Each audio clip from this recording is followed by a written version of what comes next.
Bonjour à toutes et à tous, chers fans de basket européen, et bienvenue dans ce nouvel épisode de Ficelle Podcast. Avec moi aujourd'hui pour m'accompagner, Corentin. Salut Corentin. Salut Adrien, comment tu vas? Ça va? Écoute, il y a aussi Romain qui nous accompagne. Salut Romain. Salut Adrien, salut Corentin, salut à tous. Alors aujourd'hui les gars, on va aborder le top 16 de l'Eurocup. Est-ce que vous avez pu regarder des matchs jusqu'à présent de cette compétition? C'est à Romain qu'il faut poser la question. Si je réponds 0, ça vous va? C'est en deux. Allez, moi je dis il a dû en voir, entre 20 et 25. Depuis le début de la saison? Ouais. C'est possible. J'en suis déjà à 6 cette semaine. Ah quand même.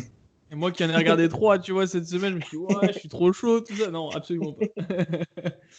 Ok, écoutez les gars, on va commencer par aborder les différents groupes, en commençant par le groupe E, avec Monaco, la Juventud Badalone, l'Unicaja Malaga et Nanterre. Alors déjà, ce qu'on peut dire, c'est que Monaco, pour l'instant, est en tête, avec 2 victoires. On a également Badalone, qui en est à 2 victoires, 0 défaites.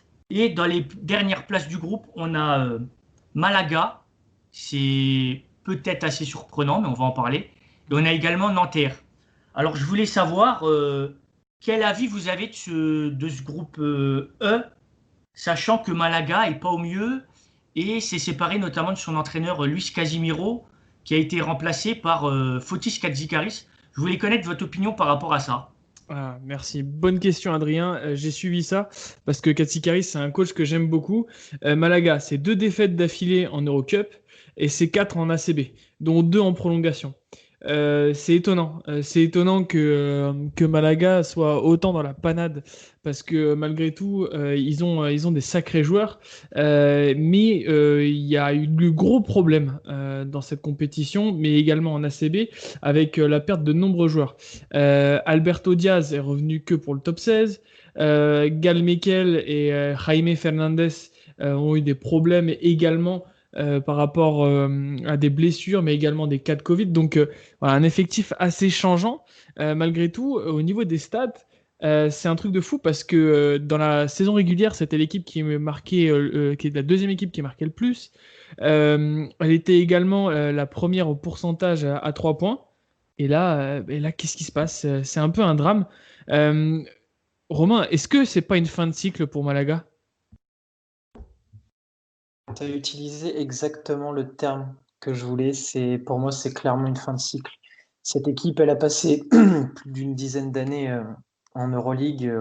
Ça a été une des grosses écuries de cette compétition pendant un moment. Là, ils sont en Eurocup depuis un certain temps. Et clairement, on est en train de voir certaines limites. Cette équipe, je l'ai vu jouer une ou 2 fois cette saison. C'est pas franchement un jeu qui attirait beaucoup l'œil. L'effectif fait beaucoup moins rêver. Alors après, bien sûr, comme tu l'as dit, il faut aussi prendre en compte tout ce qui s'est passé, les blessures, les cas de Covid, etc. Mais c'était assez pénible à regarder, contrairement à certaines époques. Et malgré la présence d'Axel Bouteille qu'on aime bien. Mais clairement, je partage ton avis, c'est la fin d'un cycle pour ce club qui pourtant est un nom important. Ça fout les boules parce qu'on en avait discuté en off la dernière fois. Je crois que je sais plus si c'était avec Adrien ou Mathieu et on se disait ouais, c'est une équipe qu'on a été habitué comme tu as dit à voir en Eurocup, en Euroleague et malgré tout il y avait des figures qui émergeaient ces dernières années. Alors Nedovic est parti mais il y avait Alberto Diaz et là on a le petit Dario Brizuela qui même s'il sort du banc il est quand même à 14 points par match et qui s'est plutôt bien adapté, lui qui était le joueur phare de l'Estudiantes Madrid. On avait Axel Bouteille qui a fait un sacré chantier, notamment l'année dernière. Et puis cette année, on a le jeune Francis Alonso, qui, outre le fait qu'il soit beau gosse, et c'est pas la seule chose qu'il est, il shoot très bien. Il a 14,8 points par match. Et c'est 32 shoots cette saison avec un pourcentage de 48%. Mais l'équipe n'y arrive pas. Et lorsque j'ai vu leur match, notamment en saison régulière d'Eurocup, je crois qu'ils étaient dans le groupe de Levallois, si je ne m'abuse, c'était assez écœurant parce que je trouvais que ça shootait. En fait, c'était tout pour le 3 points. Et j'ai trouvé cette équipe assez friable, et manquant de mordant. Ça fait mal de voir Unicaja comme ça, je vous le dis comme je le pense. Et petite question, T'as- est-ce que vous pensez que Katsikaris peut redresser la situation? Ah, bonne question. Je te laisse répondre, Romain. euh, bah, alors ça va être, faut pas m'en vouloir, hein, mais du coup, il arrive, il va forcément avoir un temps d'adaptation, et en même temps, le 27 janvier et le 3 février, ils ont double confrontation contre Nanterre, qui est dernière Mhm. du groupe, et qui est, je pense, et sans vouloir leur faire d'offense, parce qu'on adore le travail de Nanterre et ils ont plus rien à prouver, mais cette année, ils sont quand même l'équipe peut-être la plus faible de ce groupe-là. Gros Donc, groupe, hein. ouais, c'est un groupe intéressant. Et Nanterre fait partie peut-être voilà, des derniers de ce groupe. Donc Malaga, avec leur nouveau coach, euh, ont besoin de ce test, de ce double test, j'ai envie de dire, pour se rassurer, peut-être commencer à mettre des choses en place, parce que après le 2 mars, faut se taper Badalone, quoi. Alors on y viendra tout à l'heure, mais faut se taper Badalone, et derrière, faut jouer Monaco de Mitrovic, quoi. Donc si tu veux sauver ta place en sachant qu'il y a que les deux premiers qui se qualifient, effectivement, c'est peut-être le meilleur moment pour changer de coach, avec un coach voilà, qui est expérimenté, qui a fait de bonnes choses par le passé. Et du coup, ben, Nanterre arrive et ben, va falloir qu'ils aient les reins solides, parce qu'il y a une équipe en face qui va vouloir jouer sa survie avec un coach qui a tout approuvé. Euh, donc on connaît les équipes commando, hein, comme ça, Mhm. ils ont besoin de résultats très rapides. Donc Nanterre va devoir être solide, parce que Malaga va vouloir être très revanchard. Donc Katsikaris peut peut-être réussir le pari fou de redresser la barre. Après, est-ce qu'il ferait pas mieux de miser sur une meilleure fin de saison en Espagne? Ouais, c'est la question que je Peut-être. me posais. Ouais, parce que quand on regarde bien, hein, et c'est là la question qui est intéressante d'Adrien. Moi, je pense que ça va le faire, mais quand tu regardes bien en ACB, c'est pas catastrophique, hein. Ils sont 9e, ça va. Unicaja a toujours été dans ces eaux-là à peu près, sachant que les 3 premières places, tu les attribues aux 3 gros d'Euroleague, tu rajoutes Valence, bon, bah voilà. Il y a 5 places que vont se disputer des équipes comme Malaga, Burgos. On a également des équipes comme Badalone maintenant qui est revenu dans le rang. Donc, mais ils perdent contre des équipes contre qui ils doivent pas perdre, des concurrents directs, notamment au Burgos en prolongation. Ils perdent aussi contre le Betis Séville. Donc moi je pense que voilà, ils vont se concentrer sur la ACB et l'Eurocup. Ils vont aller chercher les matchs contre Nanterre parce qu'ils vont repartir avec le couteau entre les dents. Mais voilà, Unicaja, c'est pas les favoris cette année. Et pour moi, ça s'arrête avant les demi-finales. Voilà, pour être précis. Et C'est puis c'est intéressant peut-être ce que le. vous dites. Juste pour préciser, c'est intéressant parce que je me demande, est-ce qu'on n'assiste pas là, dans les différents championnats et même dans les Coupes d'Europe, notamment l'Eurocup, à un renouvellement au niveau des équipes. Donc, c'est-à-dire que pendant des années, tu as ce genre de club qui a dominé et on se rend compte qu'au final, ils sont un peu en difficulté maintenant. Est-ce qu'on va pas voir des nouveaux clubs émerger comme ce qui se voit un peu en BCL, quoi? C'est la question que je me pose. Ouh, je vais y répondre à la fin. Tout doucement. Et je vais faire plaisir à Romain par la même occasion. Je vais faire 2 Sinon, euros. Romain, tu avais quelque chose à ajouter? Oui, non, c'était juste pour préciser. C'est à la limite, ben, qu'ils essayent de sauver les meubles en Eurocup, très bien. Qu'ils fassent un peu mieux en ACB, c'est tout aussi bien. Après, qui dit fin de cycle ne veut pas dire catastrophe. Et alors, sans vouloir jouer les philosophes, mais qui dit souvent la fin de quelque chose dit le début d'autre chose. Et avec un coach de ce niveau-là, peut-être qu'il y a moyen de mettre des trucs en place pour préparer l'avenir, et peut-être attaquer une prochaine saison sur un meilleur. Avec un meilleur départ et de meilleures choses. Parce que bon, en un an, ils perdent quand même des joueurs comme Axel Toupane, comme Josh Adams, ou même Melvin Ejim. Cette année, on a des noms un peu moins ronflants, avec voilà, juste Dion Thompson qui est un peu plus régulier que les autres, j'ai l'impression. Voilà, peut-être que là, c'est une année de transition. J'aime beaucoup Malaga, donc peut-être, voilà, une année de transition, on verra, et c'est peut-être le début d'autre chose. Euh, je, j'ai, j'ai l'espoir que des clubs comme ça, on va dire mythiques, ne meurent jamais. Et voilà, donc j'ai aucune inquiétude pour eux. Mais pour cette saison, ça va être un peu juste. Je suis d'accord avec Platon. Ils ont qu'un seul ricain en plus, c'est Dean Thompson. Et sinon, concernant les autres équipes du groupe, Monaco, vous pensez qu'ils vont finir en tête devant Badalone ou vous pensez que la Juventud Badalona a un rôle à jouer? Euh, Ça va jouer entre les deux. Pour moi, c'est, je dirais quand même un peu plus Monaco, parce que la Juventud, ils ont une belle équipe, un bon mélange de jeunesse et d'expérience.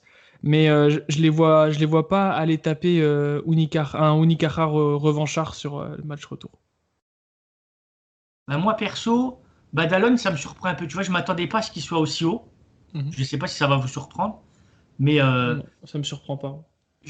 moi, ça me surprend un peu. Tu vois, je m'attendais pas à les voir aussi balèzes. Tu vois, peut-être que j'avais un peu en tête l'image de l'équipe ces dernières années, un peu en proie à des soucis financiers, toutes ces petites choses-là.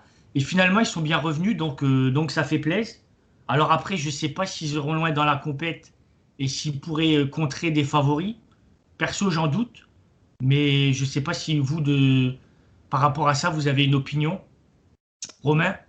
Alors moi, je vous avoue que entre les deux équipes, que ce Monaco et Badalone, mon cœur balance pour Badalone. Je suis très impressionné par ce qu'ils font.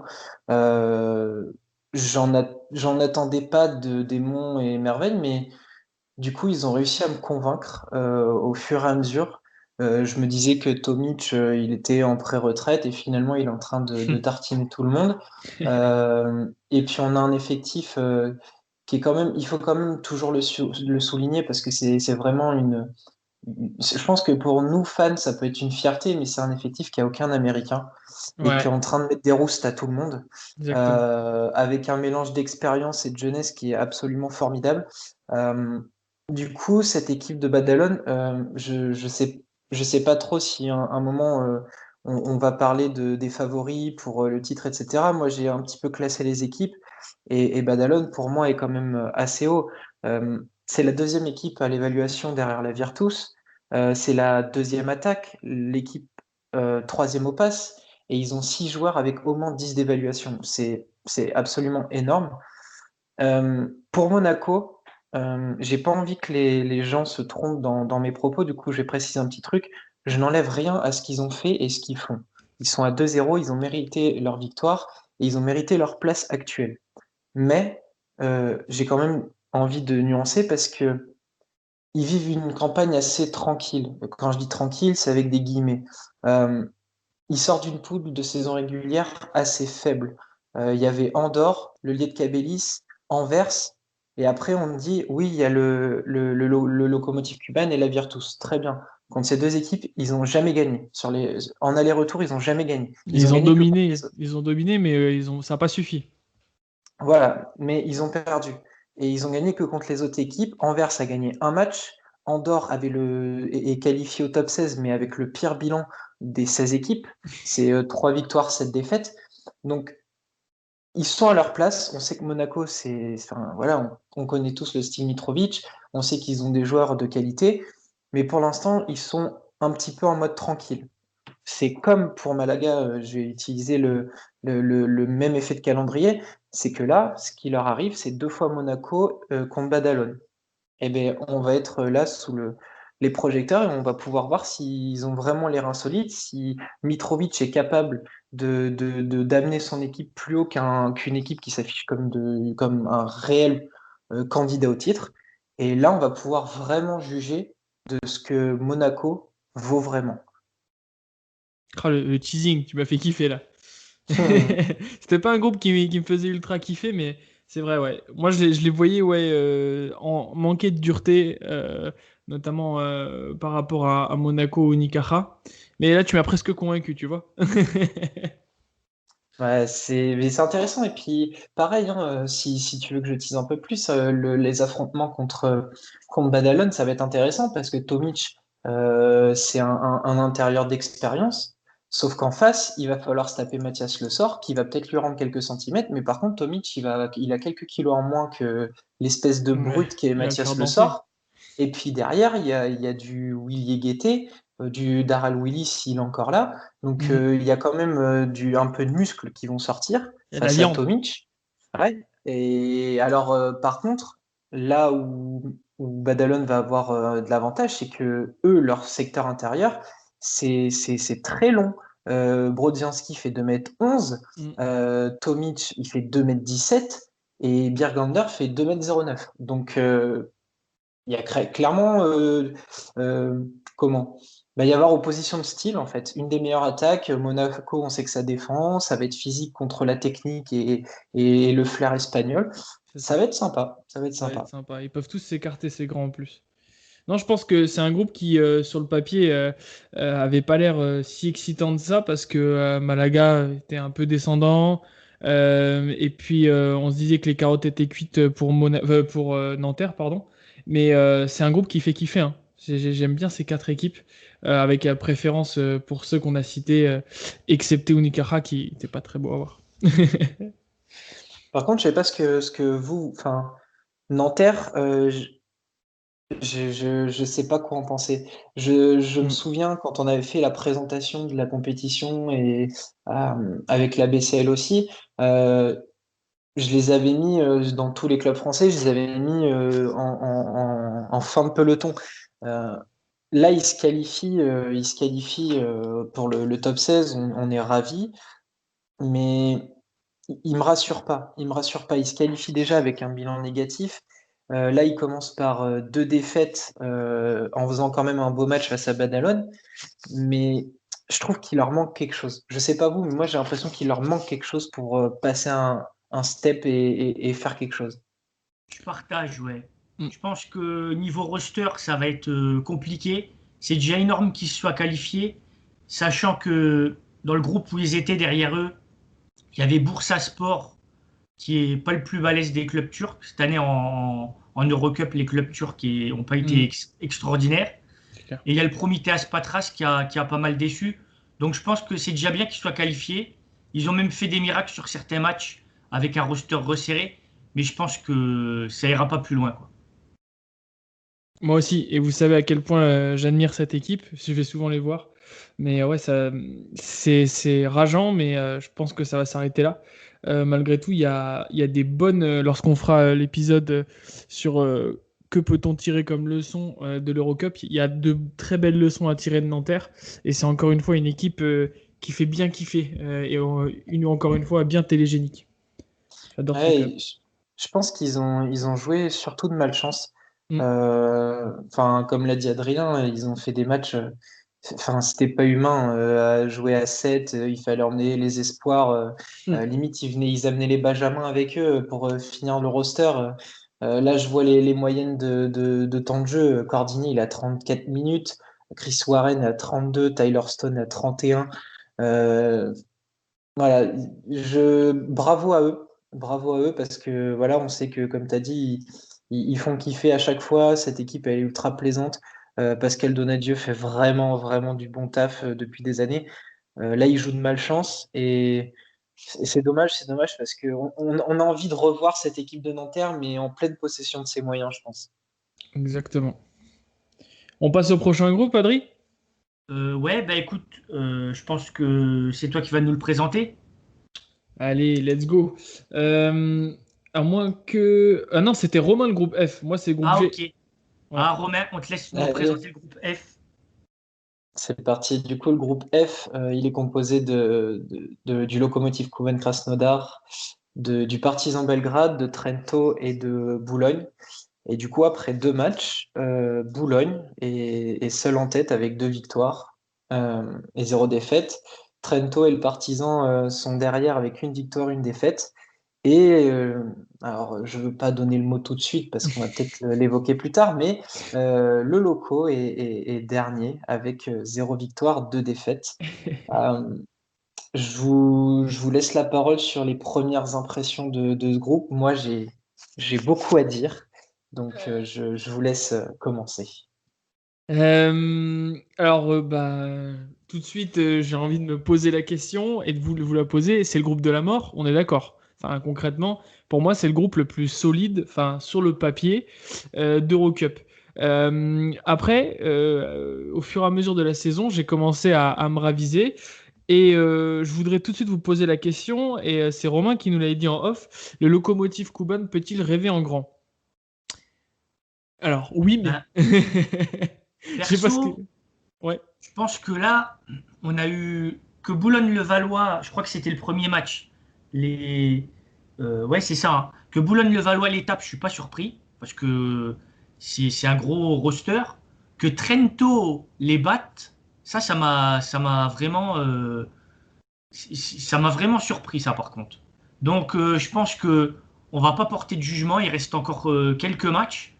Mais peut-être un peu comme Malaga, est-ce que quelque part ça arrive pas un peu en fin de cycle, le locomotive Cuban? Moi, c'est la question que je me pose en tout cas. Je sais pas Oui, pour vous. ah, clairement. Pour moi, c'est clairement en fin de cycle. Tu vois la qualité des ricains qu'ils avaient avant. Tu vois Will Cummings maintenant, c'est compliqué. C'est sinistré, comme dirait un copain à moi. Euh, Quand je disais petit rêver en grand, je disais oui, mais je les vois continuer à avoir de la perf au fur et à mesure des prochaines années.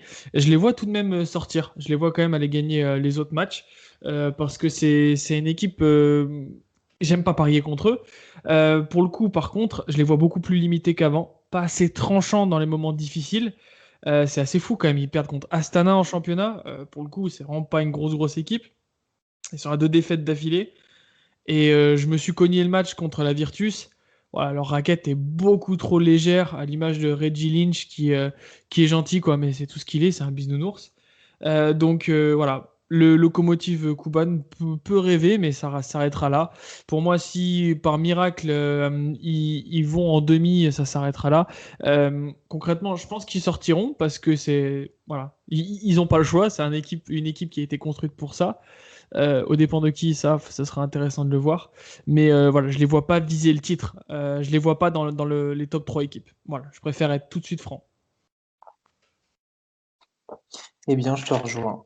Ah, ça fait du bien. J'avais vu cette équipe comme un des outsiders derrière deux équipes voilà, qu'on ne nommera pas, que tout le monde aura deviné. Mais malheureusement, la perte d'Alan Williams leur fait un mal fou, mais vraiment incroyable. On finit par croire qu'il était le métronome et le parfait équilibre de cette équipe. Et du coup, maintenant, ils ont un jeu très centré sur les extérieurs.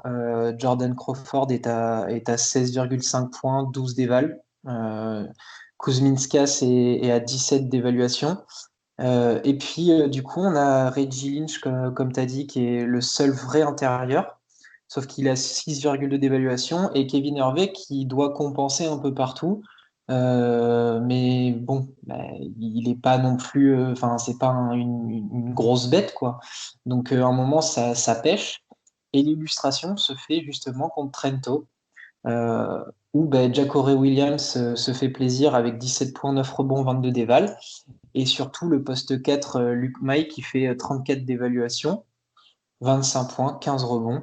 Voilà. Donc on a l'illustration parfaite que la raquette de Kuban est dépeuplée, qu'il n'y a plus rien et que les équipes vont foncer dessus. Ils en profitent à mort Ouais. et du coup, le loco passe d'outsider à équipe qui, malheureusement, pour moi, va se faire sortir, quoi. Ouais. Ouais, clairement. Et quand la Virtus, ça a été clair, hein. Ils se sont fait massacrer par Gamble, Hunter. Enfin, ils se sont fait plaisir, quoi. C'était limite qu'ils leur rigolaient au nez, alors que pour le coup, ils restaient dans le match, mais toujours à environ 10 points. Euh, Il y avait une question aussi qui me taraudait un peu. Si on peut se la poser vite fait, hein. C'est Trento. Qu'est-ce que vous pensez de cette équipe? Est-ce qu'on les a sous-estimés? Ah, moi, perso, j'aurais pas pensé qu'ils auraient été aussi loin. J'aurais plutôt pensé pendant la saison à Brescia, sachant que Venezia, j'imaginais un peu qu'ils allaient peut-être arriver un peu en fin de parcours, notamment vu la saison précédente, en championnat italien. En tout cas, en Eurocup, la saison précédente, Venezia, ils étaient pas mal. Mais, Ah oui. mais là, cette année, c'était compliqué. Et je dirais que, ouais, Trento, ça me surprend. Mais d'un autre côté, quand je vois les joueurs qu'ils ont, c'est un beau roster. Ils ont J. Corey Williams qui est énorme. Alors lui, franchement, en fin de saison, s'il n'a pas d'offre d'équipe turco-russe, je comprends pas. Ils ont toujours Toto Forey, voilà, David Pascolo, qui sont des joueurs un peu emblématiques de l'équipe. Ils ont Gary Brown, qui est un gros scoreur. Donc, je suis pas trop surpris, mais j'imagine pas les voir passer jusqu'en quart, moi. En tout cas, c'est mon avis. Je sais pas pour toi, Romain. Non, très franchement, non. Je les avais un peu regardés l'année dernière. Oui, enfin, ça me passionnait pas des masses. Là, cette saison, ils avaient fait un très très bon début, 4 victoires consécutives, 6 victoires en 7 journées. Donc, ils avaient vite mis l'accent sur la défense. Il me semble que au début, c'était l'une des meilleures défenses de la compétition. Donc, du coup, on s'est dit, OK, bon, on sait que la défense, ça fait gagner des matchs. Et puis, du coup, ça s'est un peu essoufflé. Ils finissent par 3 défaites en saison régulière. Ils rattaquent en se faisant éclater par le Partizan. Et Dieu sait que le Partizan n'est pas beau à voir jouer en ce moment. On en Euh, reviendra par la suite au Partizan, t'en Ouais, fais pas. ouais, on va commencer à s'énerver après. Et là, ils prennent un match contre le Loco en appuyant dans la peinture, entre deux équipes qui étaient moyennes après les premiers matchs. Voilà, je sais pas quoi en penser vraiment. Pour les avoir vus, du coup, contre le Partizan, euh, ça m'a pas fait rêver des masses. Ils vont jouer contre Boulogne, sauf miracle. Ils vont peut-être pouvoir les accrocher, mais Boulogne me semble très fort et sur une très bonne dynamique. Zdovce fait un travail de fou. Donc, un peu surpris, oui.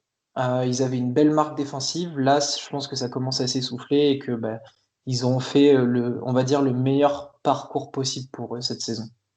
C'est clairement une équipe d'escarmouche, quoi. C'est l'équipe qui va te faire perdre les matchs importants pour être qualifié. Et c'est typiquement ce qui va arriver au Lokomotiv Kuban. Par contre, tu parlais des Mets de Levallois, histoire qu'on se laisse le partisan pour la fin, hein. Est-ce que c'est pas le club le plus costaud des clubs français? Je l'avais vendu comme ça en présentation avec la JL Bourg. La JL Bourg, c'était au-dessus parce que c'est l'équipe chouchou, mais j'avais clairement dit que Boulogne, c'était une équipe costaud. Euh, Ils le prouvent.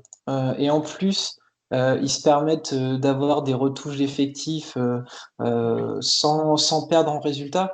Euh, Ils ont perdu Rob Gray qui est parti à Monaco. Ils avaient Assem Maré en pigiste médical de Halilovic, je crois. C'est ça. Il tournait à 13,3 points, 7,3 rebonds, 18 dévals, et puis finalement, à la fin de sa pige, il part à Galatasaray. Mais ils arrivent quand même à avoir Archie Goodwin qui arrive et qui impose vraiment son style de scoreur. Et finalement, on se dit, mais avec tout ça, mais il n'y a pas un moment où ils vont se freiner. Et en fait, non. Pire, j'ai l'impression qu'ils sont encore plus forts à chaque fois, quoi. Et c'est ultra satisfaisant pour cette équipe française. Vraiment un gros coup de chapeau. Euh, et puis en plus, il y a une petite satisfaction aussi pour nous Français, c'est que David Michino, au début de ce top 16, il est en train de step up de fou. Mm, Euh, clairement. Son meilleur résultat en saison régulière, c'était 10 d'évaluation. Il commence le top 16 avec 23 et 14 d'évaluation. Et il est très à l'aise dans ce qu'il fait. Donc vraiment, chapeau à Levallois, enfin Boulogne, les Metropolitans, que je mets du coup, moi, dans les outsiders. Clairement. Au début de saison, j'avais l'impression que c'était pas une équipe intéressante à cause des changements d'effectifs, des blessés, des absents dus au coronavirus. Le coach était pas là sur un match, c'était le coach des espoirs qui coachait. Et puis il y avait juste la seule 11 d'espoir, c'était Marey que j'ai adoré au niveau des fondamentaux. Il était juste trop intelligent, basique mais intelligent. Et maintenant, bah, tout semble en place, quoi. Pinot, il est bien intégré et pas juste cantonné à un rôle de shooter, ce qui est vraiment intéressant. Ailovic a retrouvé son impact. La défense est solidaire et ça c'est super important. Et en attaque, c'est patient, ça partage le ballon à l'image d'un Michino qui est tranchant, mais également super efficace. Et clairement, c'est une grosse réussite. Bravo les gars, ça fait super plaisir. Puis on a la confirmation d'un talent qui s'appelle Maxime Ross aussi, et qui du coup va intégrer la Team France. Donc c'est une très belle histoire pour lui, hein. Marsupilami. Ah ouais, il est incroyable. Vous les voyez aller au-delà des quarts de finale? Parce que là, je regardais, apparemment, le groupe F croise avec le groupe H. Donc, s'ils terminent premier, normalement, ils seront face au deuxième du groupe H. Et le Il y groupe a de la H aura. place, hein. Groupe Tu H, il est dis, chaud, hein. Il y a de la place. Moi, je pense qu'il y a de la place. Oui, oui, ben, je pense aussi. franchement, le groupe H, on en parlera tout à l'heure, mais derrière l'Unix Kazan, moi, je trouve que c'est jouable, hein. Je me dis pourquoi pas une place en demi pour Boulogne-le-Valois. C'est Je intéressant. partage. J'argumenterai tout à l'heure par rapport au groupe H. J'ai beaucoup de choses à dire. Alors, après, quid du partisan? Bon, on va laisser Romain, parce que moi, j'ai beaucoup de choses à dire, mais ça me ferait mal au cœur de les dire. Euh, Inconstance, mauvaise attaque, déception. Rashon Thomas augmente sa production par rapport à la saison dernière, mais ça suffit pas. Il y a des joueurs qui déçoivent beaucoup. Et du coup, eh ben, ça fait chier, hein, mais putain, qu'est-ce qui nous manque, Trinkieri, quand même. Voilà, je suis extrêmement déçu. Ils sont inconstants et d'une équipe qui voulait absolument sa place en Euroleague en passant par l'Eurocup, ils sont en train de se saborder. Alors, est-ce que psychologiquement, c'est dur pour les joueurs qui étaient là l'année dernière et ils sont beaucoup et du coup, psychologiquement, il y a une barrière qui fait que ben, c'est compliqué à gérer. Peut-être Cody Miller-McIntyre fait beaucoup de choses, peut-être un peu trop. Il y a eu donc le changement de coach. Et puis voilà, statistiquement, l'équipe était 14e. Et actuellement, elle est 14e sur 16 en attaque. Et en saison régulière, c'était 18 sur 24. Donc, déjà que ta défense, elle a été trouée toute la saison régulière, c'est compliqué d'attendre quelque chose de ce partisan. Euh, Très franchement, vous voulez mon pronostic, on jette cette saison à la poubelle parce que, voilà, petite parenthèse, mais même en ABA League, ça suit pas. Ouais. Ils ont une faille mentale de ouf, ils n'arrivent pas à gagner les matchs en prolongation ou les matchs serrés. Et du coup, voilà, cette saison, elle est achetée. Euh, on va mettre ça sur la cause Covid. Voilà, ça a tué certains espoirs. Ça a du mal à redémarrer. Donc voilà, on prend la boulette de papier, on jette tout le playbook, toutes les envies, toutes les attentes. On jette ça à la poubelle, on prend une nouvelle page et on travaille pour la saison prochaine. Cody Miller-McIntyre est déjà sur les tablettes du Panathinaikos. Donc s'il veut s'en aller, ciao. Et puis ils trouveront un autre Américain. Alors, j'attendais de voir, mais le petit Perkins, ça a l'air d'être pas mal. Donc voilà, je suis déçu. Voilà, vous connaissez mon amour pour le partisan, mais c'est pas grave, hein, il se relèvera et on dit dans 2 ans pour l'Euroleague. Au moins, c'est clair. Je partage aussi. C'est simple, hein, leur dernier match le match contre le Valois, je me suis arrêté au troisième quart-temps. J'ai trouvé qu'il n'y avait pas vraiment de fond de jeu et je pense qu'on les a peut-être surestimés par rapport à leur perf de l'année dernière. On était encore dans la hype. Au niveau du ranking, c'est la 15e équipe du top 16 pour l'instant. Voilà, ça me fait mal au cœur aussi parce que vous savez que c'est une équipe que j'apprécie, parce qu'on peut apprécier l'Étoile Rouge et le Partisan. Et puis voilà, je suis d'accord avec Romain. Ok, ben, on va passer au groupe G que Ah, tu vas nous bon, présenter, Corentin. impec. Le groupe G, c'est un groupe super intéressant aussi, super dense. J'avais parlé de groupe de la mort pour le groupe précédent, mais celui-là est pas mal intéressant aussi. On retrouve 4 équipes, dont une française, Bourg-en-Bresse, le CD Vita Olympia Ljubljana, Budućnost Podgorica, les Monténégrins, et la plus belle équipe, la plus satisfaisante de la compétition, les plus belles couleurs, la Virtus Bologna. Voilà. Ça aurait été simple, mais qui peut les stopper, les gars? Qui peut stopper cette équipe de la Virtus Bologne? Alors, je le dis, pour moi, ils sont favoris. Déjà, ils ont en quelque sorte une revanche à prendre par rapport à la saison passée, dû au fait que la compétition a été annulée suite à la crise sanitaire. Donc déjà, il y a ça. Et en plus de ça, quand tu mates le roster, c'est aussi fort que la saison précédente. Donc, ils avaient déjà Teodosic, Markovic notamment. Là, ils ont récupéré Josh Adams. Ils ont récupéré Marco Bellinelli il y a peu de temps.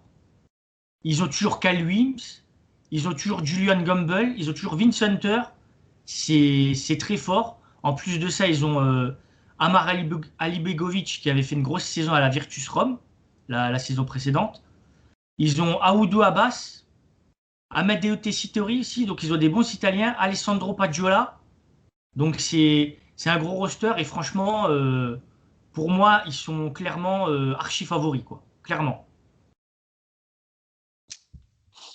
Vous voulez mes deux premières phrases, enfin mes deux premiers mots sur mes notes, invincible et injouable. Voilà. Qu'est-ce que vous voulez qu'on dise de plus sur la Virtus? J'ai Si peut-être ce quelque n'est chose. que franchement, pour l'instant, j'ai pas vu de réelle faille à cet effectif. Parce que pour le niveau Eurocup, alors je vais m'enflammer, hein, j'assumerai s'il faut, mais cette équipe, pour l'instant, elle a rien à foutre en Eurocup.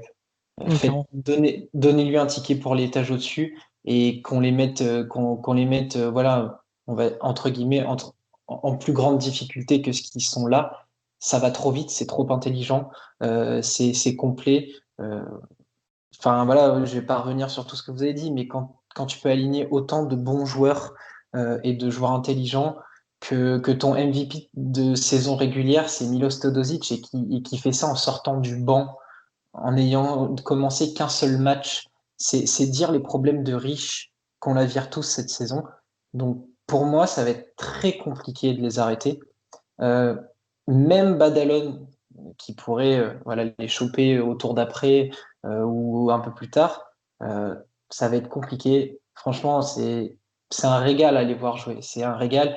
Et Marco Bellinelli, qui est plus là depuis des années sur le continent européen, son premier match de Coupe d'Europe en retour, il fait 29 d'évaluation, il met des shoots comme seul lui sait les faire, Sur en un pied. déséquilibre avec la faute, t'éteins la lumière, il ferme les yeux, tu lui mets un taquet, c'est pas grave, lui, il va trouver le cercle. Donc voilà, moi je m'enflamme, mais la Virtus, allez, à l'année prochaine quand on va avoir des matchs contre le CSKA et le Fenerbahçe. C'est grave ça. J'ai grave l'impression, et quand tu lis les médias italiens, c'est pareil. On attend que ça. On se dit pourquoi ils perdent leur temps. Même les joueurs, tu as l'impression que parfois, bon, ils se disent bon, allez, vivement qu'on passe à d'autres équipes et à d'autres calibres. Simplement, je dirais que leur pire ennemi, ça peut être eux-mêmes. Ça peut être certains tirs en première intention, vouloir faire le spectacle plus qu'autre chose, et des pertes de balles faciles ou des fautes, des volontés de provoquer des fautes offensives. Enfin, il y a ce côté un peu le flambeur qu'on attend, et j'ai pas envie qu'en finale ou en demi, on prenne une claque derrière la nuque parce que les mecs ont voulu faire les kékés et qu'ils se sont fait ramasser.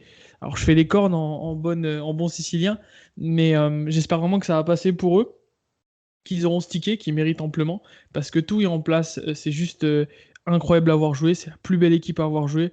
Concrètement, quand il y a un match du partisan, pardon, lapsus, de la Ah, Virtus qui. grave, ouais. C'est les mêmes couleurs. Quand je vois un match de la Virtus qui passe, bah, concrètement, même s'il y a un match d'Euroleague à côté, je vais regarder la Virtus. Ça me fait kiffer. Simplement, ça fait du bien. Ça fait du bien de les retrouver là, et j'attends juste de les voir soulever la coupe. Ils le méritent bien. Est-ce qu'on peut ajouter dans leurs ennemis la direction aussi? Est-ce qu'on a le droit de dire que On va il y a des s'arrêter gens là, je pense. il y a des Non, gens qui pensent et qui font mal? je pense On qu'on est sait pas tout. d'accord? Je pense qu'on sait pas tout par rapport à ce qui s'est passé. Et Non, mais en bon propagande, je sais pas si ça se dit propagandeur ou propagandiste. Non. Ouais, merci, plutôt. un grand propagandiste du basket européen. Toutes les failles et tous les côtés négatifs de ce sport, je les évoquerai pas ici. Non, mais de toute façon, ce qui s'est passé pendant la saison, moi, ça m'a choqué. Est-ce que c'est un truc qui a filtré et qui aurait pas dû, je sais pas. Mais c'est vrai que ça me choque quand je vois des clubs comme ça, ou le Barça en Euroleague, ce qui s'est passé avec Thomas Hurtel. Ça me choque quand c'est des clubs qui gagnent, quoi. Parce que là, tu casses toute une dynamique. C'est pas bon pour l'ambiance, mais voilà, je rentrerai pas moi aussi dans les détails. Voilà. Clairement. Et du coup, bah, pour terminer, Romain nous avait nous avait, on va dire, susurré son coup de cœur pour le Bourg-en-Bresse. C'est un euphémisme. Et on sait tous qu'on adore cette équipe. Et maintenant, bon, c'est pas complètement l'heure du bilan, parce que concrètement, il reste des matchs. Mais est-ce que pour Bourg, c'est une première campagne réussie en Coupe d'Europe? Oui, pour moi, c'est un grand oui. Euh, mais enfin, ça me fait mal au cœur de les voir comme ça, là, débuter le top 16 comme ils le font. Ils ont toujours de très belles intentions de jeu. On sent que c'est des joueurs intelligents qui ont envie de se partager le ballon, qui ont envie de faire de bonnes choses. Mais bordel, qu'est-ce que le karma leur a fait pour que débuter leur première campagne européenne, ils vont au top 16 et au moment où ça compte le plus et où ils ont un groupe de folie, et ben Kadi Malen décide de rester aux États-Unis. Juste avant le début du top 16, ils perdent Alenomic qui était c'est même plus un pilier, enfin voilà, c'était la tour de contrôle. Du coup, il remplace par Ivan Bouva alors, qui est certes un Gentil. bon joueur, mais c'est pas l'espèce de monstre qu'il y avait, quoi. Enfin, Alenomic, on voit que si on rentre dedans, on va se faire mal. Bouva, c'est un style différent. Contre la Virtus, il les embête toute la partie, mais il n'y a pas Zach Wright, c'est Hugo Benitez qui est obligé de jouer comme seul vrai meneur. Euh, et du coup, bah, si en attaque, ils ont des bonnes intentions, là, la défense, elle a pris un coup. Et en 2 matchs, ils sont à 103,5 points encaissés.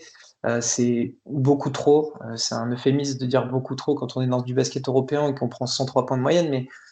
Mais voilà, c'est dommage. C'est le mot. C'est dommage. Ils font une superbe saison. On était super satisfaits de leur saison régulière. On avait que de l'amour pour eux. Et là, au moment où on en demande encore plus, parce qu'on sait qu'ils ont le talent pour faire beaucoup mieux, ben, il y a le karma qui tombe sur eux et c'est malheureux. Mais oui, si on doit faire un premier bilan, bien sûr que c'est réussi, bien sûr. Mais on en demandait encore plus parce qu'on les adore et qu'ils nous régalent. J'ai rien à dire de plus, je partage entièrement. Pareil, bah, tu vois, je savais pas qu'Alenomic était blessé, donc j'ai découvert ça là en matant les box scores dernièrement. Effectivement, j'ai vu qu'il n'était pas dans le roster. C'est vrai que malheureusement, bah, c'est peut-être ce qui leur coûte ces matchs-là, hein. Et notamment le fait qu'il n'y a plus Kadi Malen aussi. Mais c'est vrai, on va pas se le cacher, c'est quand même une campagne réussie. Ça fait plaisir parce que ça fait partie du genre de club auquel on peut s'identifier. Surtout que c'est pas une très grosse ville, hein, Bourg-en-Bresse, hein. C'est quelques habitants, mais c'est déjà énorme pour eux d'avoir été jusqu'au top 16. Alors après, moi, ce qui me fait plaisir, c'est pour les clubs de l'ex-Yougoslavie, tu vois. Budućnost et le CD Vita Olympia, franchement, ils ont fait une belle saison et eux aussi, c'est plutôt une bonne chose qu'ils soient au top 16. Alors Malheureusement, ils se apparemment, retrouvent dans le même groupe. ouais, c'est Ouais, ça. en plus. Apparemment, Bourg-en-Bresse, c'est à peu près intramuros 42 000 habitants. Voilà. Et Pour ils donnent info. une leçon à beaucoup de monde grâce au travail qu'ils font. On va pas détailler, sinon faire un podcast spécial pour eux. Mais Mais moi, tu vois, incroyable. j'aime ce genre de club. Tu vois, c'est un peu comme Burgos en Espagne, un peu comme pour Nanterre ou alors Trento, voilà, on en a parlé tout à l'heure. C'est le genre de club auquel tu peux t'identifier, tu vois. Ouais, exactement. Ouais. Bah, c'est pour ça qu'on les C'est kiffe aussi, hein. c'est ce que j'aime dans le basket européen, tu vois. Ça, c'est un truc que tu retrouves pas. C'est différent, tu vois, mais en NBA, tu vois, tu reverras plus des équipes Mais genre Baltimore, des trucs comme ça. C'est plus il y a que possible, tu des vois. pourris là-bas, je te le dis. C'est Et c'est puis, différent. comme vous parlez de s'identifier, ils le font même avec leurs étrangers parce que du coup, les joueurs US qu'ils ont, c'est Zach Wright, c'est Zach Peacock, et c'est des mecs qu'on connaît, on les a tous vus. Alors moi, Zach Wright encore plus près parce qu'il a joué à Limoges, mais voilà, c'est des mecs, c'est des références dans notre championnat. C'est des mecs, ça fait des années qu'ils sont là. On sait qu'ils sont bons, on sait que c'est des Mhm. valeurs sûres. Zach Peacock, je pense que à la fin de sa carrière, ils peuvent lui faire une statue parce que le mec, il est là depuis des années. Il a été là, je crois qu'il était déjà là en Pro B. Euh, C'est ça, MVP de Pro B. il- voilà, c'est ça. C'est un mec qui un peu pour les plus connaisseurs de Pro B d'entre nous, Team Blue Antibes. à Antibes, c'est des mecs qui sont restés pendant des années et ils ont jamais fait faux bond et ils sont dévoués à ces clubs d'une autre patrie et Peacock le fait. Et c'est ultra cool parce qu'on est toujours en train de taper sur les doigts des clubs français en disant ouais, mais il y a un Américain par mois, il vient, il repart, machin et tout. Eux, non. Et c'est super cool. Ils mélangent tout ça avec de la jeunesse, des petits gars de chez eux comme Hugo Benitez, des Français sortis entre guillemets de nulle part, des Pierre Pelot, des Max Courby. C'est ultra plaisant. C'est très intelligent. Donc voilà, c'est cool. Et effectivement, on peut grave s'identifier. Et pour les gens qui ont envie de suivre les compétitions européennes, suivez des équipes comme ça, c'est toujours ultra rafraîchissant à regarder. C'est le mot rafraîchissant. Est-ce que le dernier groupe est rafraîchissant, Adrien? Bah écoute, le dernier groupe, on a l'Unix Kazan qui en est à 2 victoires, 0 défaites. Mornarbar, une victoire, 0 défaite. On a Andorre qui a une victoire, 0 défaite. Et Grande Canaria qui a toujours pas gagné de match. Donc voilà. Il y a pas Alors, mal de choses à dire. perso, Kazan, je pense que ça paraît évident qu'ils vont finir en tête du groupe, à moins d'une grosse surprise. Et ensuite, derrière, je dirais que Andorre et Grande Canaria étant pas les plus grosses teams de Liga ACB, même si c'est pas mal en termes d'effectifs, est-ce que Mornarbar, qui a quand même un roster qui a de la gueule, est-ce que Mornarbar, même si c'est un peu foufou, que c'est des individualités et tout, ils n'ont pas une carte à jouer pour se qualifier en quart? Moi, c'est la question que je me pose. Merci pour la question, Adrien. C'était la chose à laquelle je voulais répondre tout à l'heure. Pourquoi je voulais en parler? Parce que c'est un club qui m'a fait kiffer. Je les ai vus notamment jouer contre le Valois dans la première phase de groupe. Et là, bah, tout à l'heure, avant de commencer l'émission, je regardais leur match contre Granca. Malheureusement, j'ai pas pu aller jusqu'au bout, mais quelque part, je me dis, ça fait plaisir d'avoir une équipe comme ça, où tu as des ricains saignants, et même ils se font même des écrans entre arrière, alors que c'est rare de voir ça en Eurocup.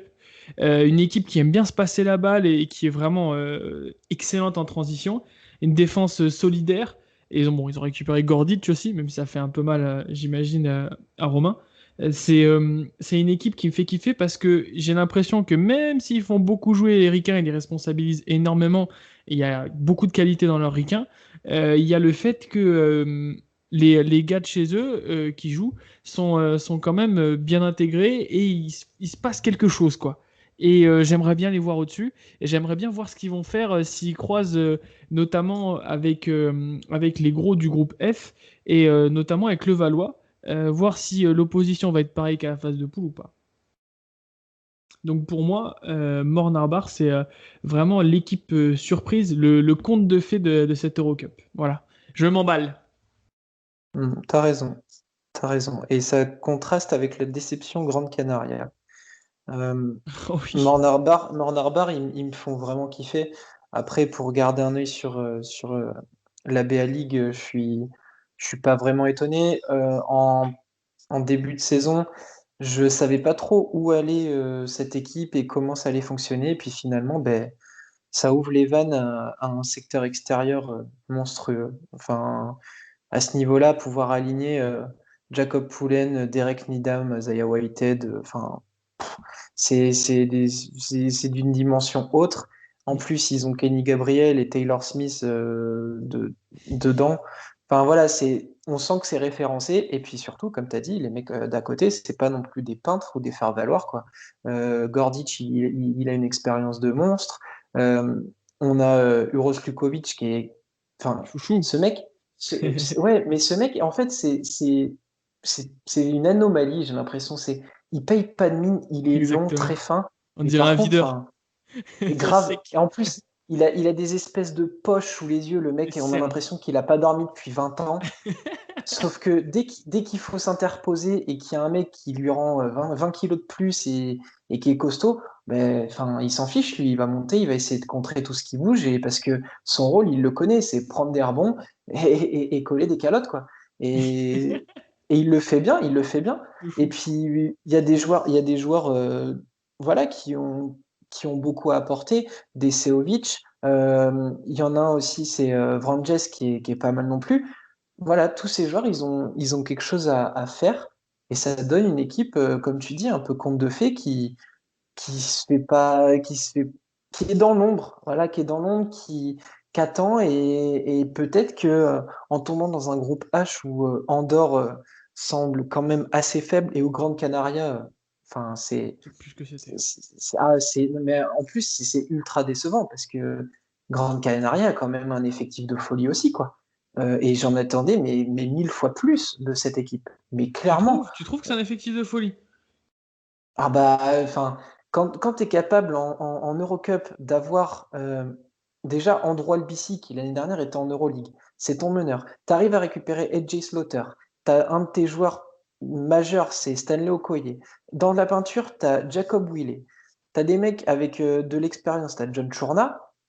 Enfin, t'as quand même de quoi voir. Tu as Thomas Dimsa, on l'avait déjà dit, qui est un joueur très fort, une vraie Earl gâchette à Clark, 3 points.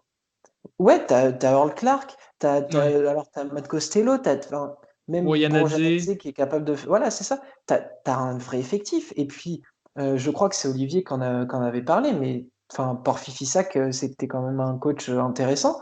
Mhm. Euh, T'as un jeune qui est prometteur, c'est Khalifa Diop. Alors voilà, il Ouais. Il n'a pas manque été bon contre d'expérience. Mornar, hein. Oui, voilà, mais on sent qu'il y a quelque chose. Oui, t'as raison. Et du coup, ben, ils sont à côté de la plaque. Ils sont à côté de la plaque, mais complet. Je, le Mornar-Bar, s'ils n'ont pas cette espèce de moment de tremblote, alors je veux pas te spoiler, mais parce que je sais que t'as pas vu la fin, mais Ouais, il manque le si, dernier si, carton.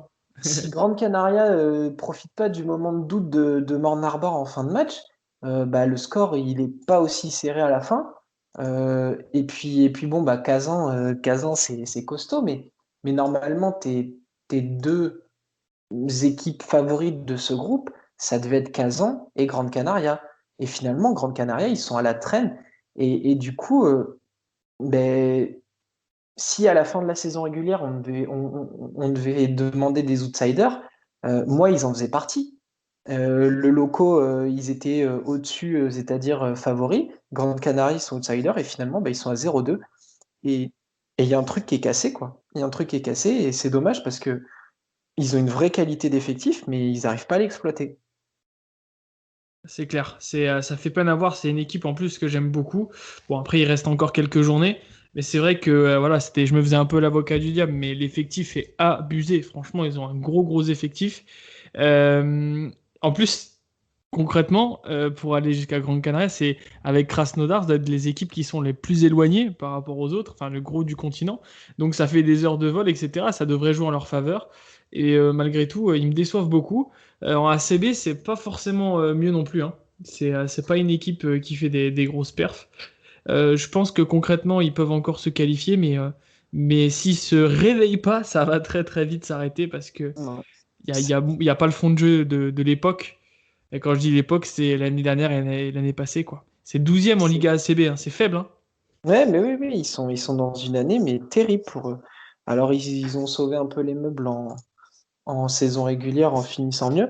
Mais là, ça va pas suivre. Ça va pas suivre. Et ça va pas suffire s'ils continuent d'afficher ce style, quoi. Bon, En là, ils vont plus, jouer Andorre, ça va être leur soupape de sécurité pour garder une chance. Mais un aucune défouloir. certitude. Aucune certitude. En plus, ils perdent le derby des Canaries où ils se font exploser par Tenerife, Liberostar là. Donc voilà, une équipe BCL, une équipe Eurocup, voilà, pour faire plaisir à Adrien. L'autre équipe de Mhm. Tenerife a pris le pouvoir sur la Grande Canarie. Et pour faire C'est clair. plaisir aux copains d'envergure, euh, en plus de Khalifa Diop, essayez de regarder des vidéos de Jean Montero, un petit Dominicain qui est né en 2003 et qui fait partie de Grande Canaria.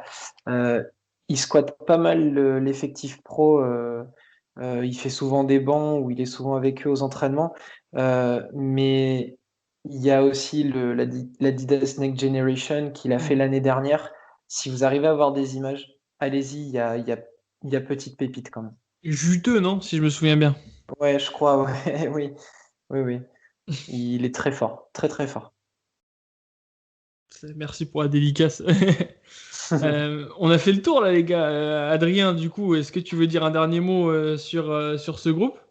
Non, bah écoute, je partage totalement ce que vous avez dit, donc voilà. Alors après, la question qu'on peut se poser, c'est est-ce que l'Eurocup est toujours la C2?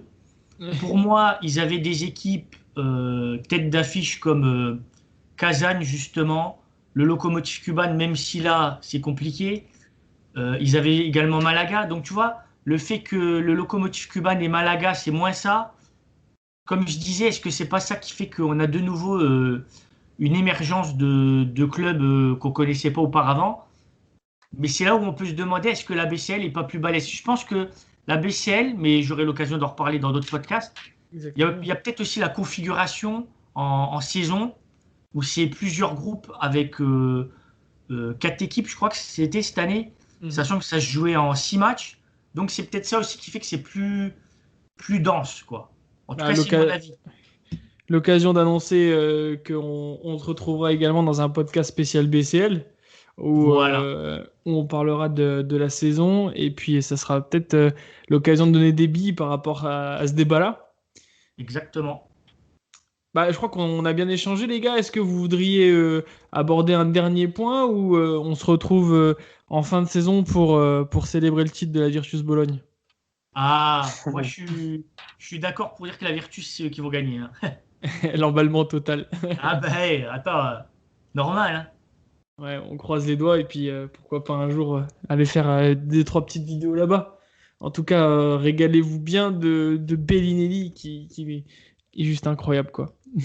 Merci Ouais, d'être revenu. voilà.